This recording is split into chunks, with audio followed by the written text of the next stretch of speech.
This week on GamePron News, Minecraft finally steps up to version 1.0 with a mobile adaptation also arriving in the App Store. Modern Warfare 3 and Skyrim both sell about 1 billion copies each, with Call of Duty copping a little flack on Metacritic. Big new games are on the way from both Hideo Kojima and Wright.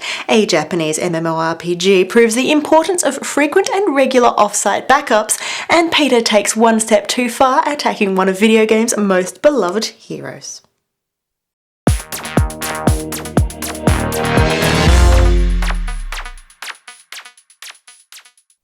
Hi, I'm Jessica Citizen. This week, the unthinkable has happened. Indie darling Minecraft is no longer stuck in its seemingly endless beta stage.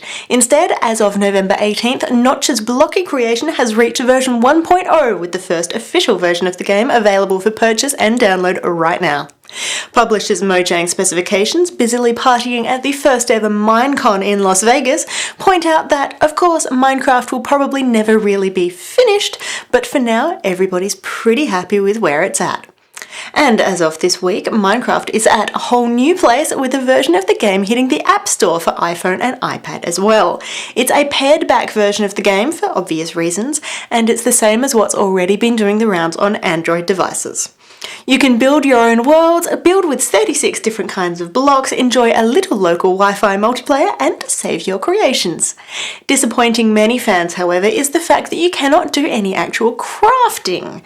But as a stopgap to play while you're on the train, this one is a decent effort. We've finally seen the sales numbers for Modern Warfare 3, which, as predicted, shattered Activision's own Day 1 and 5-day sales records. The company's latest first-person shooter has wiped the floor with earlier game Black Ops, selling more than $775 million total, which is nearly $200 million more than its predecessor. These stats suggest that Call of Duty really is one of the most valuable entertainment properties in the world, with launches like this placing it ahead of every other video game, book and box office launch. Modern Warfare 3 has officially outperformed the opening box office for the last 4 Harry Potter films combined. But that doesn't mean the game's been doing well across the board. While Modern Warfare 3 is picking up plenty of critical acclaim, there's still been a bit of consumer backlash against the franchise. The game has polarised fans across the globe, meaning that, for a while at least, Metacritic was reporting an average fan-voted score of just 1.7 for the Xbox 360 version. Disappointed by this reflection on the game's leading platform, Glenn Schofield from developer Sledgehammer Games took to Twitter pleading with his fans to go help our user score. Gamers being gamers, things didn't pan out quite as Schofield may have anticipated. Not only was he immediately attacked by the online gaming population, but the Modern Warfare fan-voted score was bombarded by a whole new round of zeros. This week also saw another bit of controversy on the score aggregation website, with at least 4 Telltale Games employees taking to the site to post glowingly positive reviews of Jurassic Park, the game. Apparently, when critics have been reviewing your game as barely a pass grade, including 1 D+ rating, and users have been giving you an average of a little over 4 out of 10, suddenly receiving 4 10 out of 10 reviews in the same timeframe is just a little suspicious. But back to bestsellers now. The Elder Scrolls V Skyrim has enjoyed an enthusiastic reception according to ZeniMax Media. 7 million units were shipped around the globe for the 11/11/11 launch, and more than 50% were sold within the first 48 hours. And people are actually playing the game too, with Steam reporting a new concurrent player record of more than 280,000 players within the first 24 hours of the game's release. This isn't one that's needed any Metacritic boost. It's already picked up more than 50 perfect scores, with people using phrases like masterpiece and one of the greatest games ever made. Speaking of masterpieces, Bethesda announced earlier this year that if a child was born on 11/11/11 and named Dovahkiin in honour of Skyrim, the lucky family would receive a lifetime supply of games from the developer. While many gamers wrote this one off as a joke, Megan and Eric Kellermeyer had been looking for a name for their unborn child, and it seems their suggestion came at just the right time. Dovahkiin Tom Kellermeyer was born on November 11th, a little brother to Kiari. His name honours his parents' love of video games, but also his dad's stepfather, who passed away 3 weeks before the baby was born. Mum explains that the inspiration for the name may have come from Bethesda's creation, but that after several months of throwing the name around, the couple were even considering using it if Bub arrived on a different day. We're guessing that both parents probably have their hands a little full right at the moment, but once they get back to gaming, looks like they'll have plenty to choose from. This week saw some intriguing big announcements too, with news that Hideo Kojima is in fact working on plans for Metal Gear Solid 5 as well as Project Ogre. There are some more details out very soon. Wright has also spoken about his next game, Hive Mind, a project designed to customise itself to the gamer, incorporating bits of the real world into the game.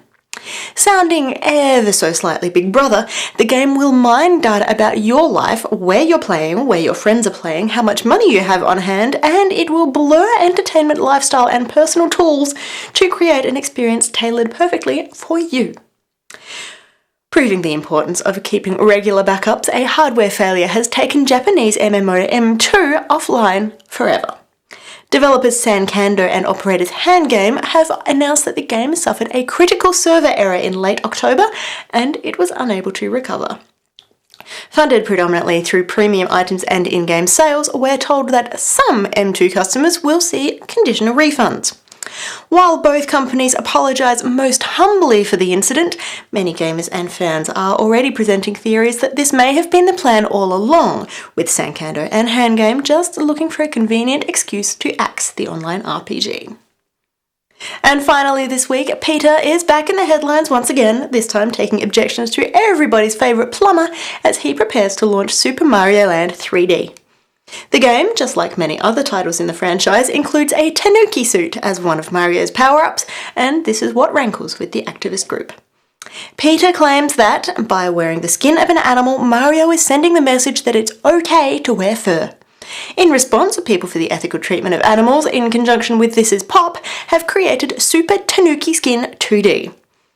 Peter describes the game as an opportunity to give real-world tanuki, also known as raccoon dogs, a one-up, raising awareness of the sometimes brutal fur trade. In the flash-based side-scroller, you play as a skinned and bleeding tanuki chasing a fur-clad Mario to try and get his coat back. Nintendo has responded to the claims, explaining that Mario often takes the appearance of certain animals and objects in his games, referencing frogs, penguins, balloons, and robots, among others, and that these changes merely give Mario different abilities and make his games more fun to play. The different forms that Mario takes make no statement beyond the games themselves, says Nintendo. Peter chuckled awkwardly and claimed that the whole thing was just a joke once confronted, and that the Mario Kills Tanuki campaign was meant to be tongue-in-cheek and a fun way to call attention to a serious issue. By now, it seems the issue has definitely been raised, but whether or not it's had the desired effect is a different story, with many gamers now writing Peter off as a joke. Till next week, I'm Jessica Citizen, and this is GamePron News.